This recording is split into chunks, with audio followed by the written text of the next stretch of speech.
Have you ever stopped to wonder why we call it Monday? Or why Friday sounds so different from Wednesday? You've probably said the names of the days thousands of times in your life, without ever thinking about where they actually came from. But what if I told you that each day of the week hides an ancient secret? A legacy of gods, planets, and centuries-old traditions from civilizations that shape the way we live, work, and think today. Yes, the very calendar you use daily is a map of forgotten myths and powerful empires. In this video, we're going to uncover the fascinating and often bizarre origins behind the names of the days of the week. And once you know them, you'll never look at your calendar the same way again. Before we dive into this hidden history, make sure to hit the like button, subscribe to the channel, and turn on notifications. If you love uncovering strange facts and deep stories hidden in everyday life, you're in the right place. Let's begin our journey, all the way back to the stars. Our 7-day week may seem like a natural part of life, but it's actually the result of a blend of astronomy, ancient religion, and imperial influence.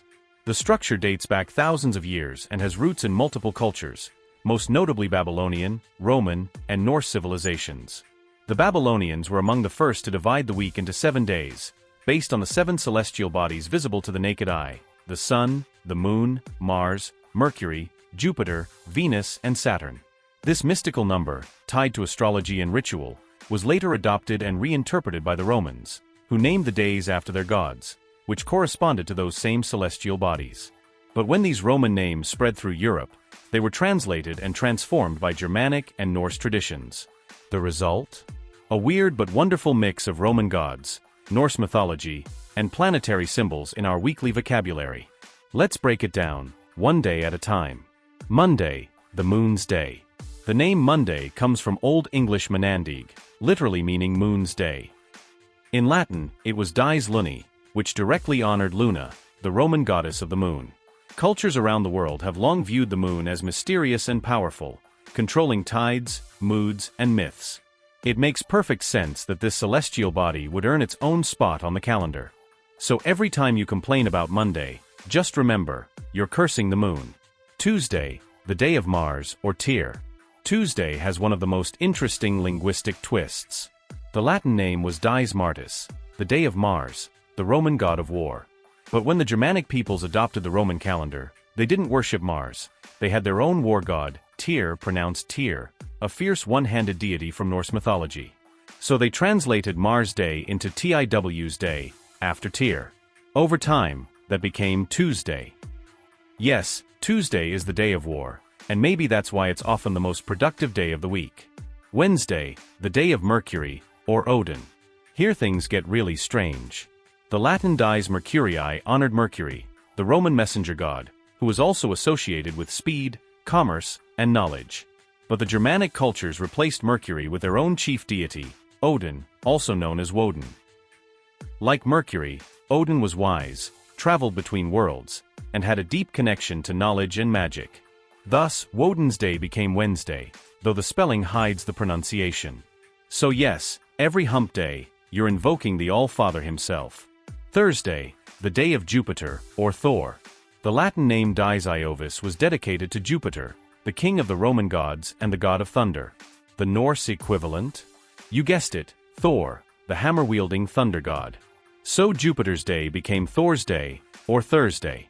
That's right, Thursday is the official day of Marvel's favorite superhero. You'll never scroll past it on your calendar the same way again. Friday, the day of Venus, or Frigg/Freya. The Romans called it Dies Veneris, in honor of Venus, goddess of love, beauty, and pleasure. In Norse mythology, the closest equivalent was either Frigg, Odin's wife, or Freya, the goddess of love and fertility. Scholars still debate which one inspired the name, but either way, the theme is consistent: love and femininity. So Friday is Frigg's Day, a time to unwind, to love, and maybe to party. Coincidence that it's the favorite day of the week? Probably not.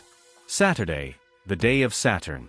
This one is the only English weekday that fully preserves its original Roman name.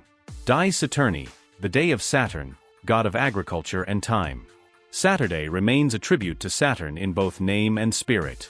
Saturn represented discipline, cycles, and structure, qualities that, ironically, many people ignore on Saturdays.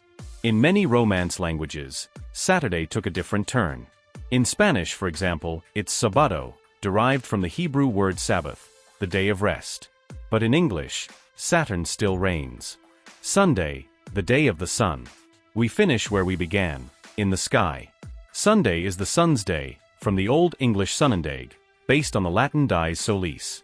It honors Sol, the Roman sun god, symbolizing clarity, light, and renewal.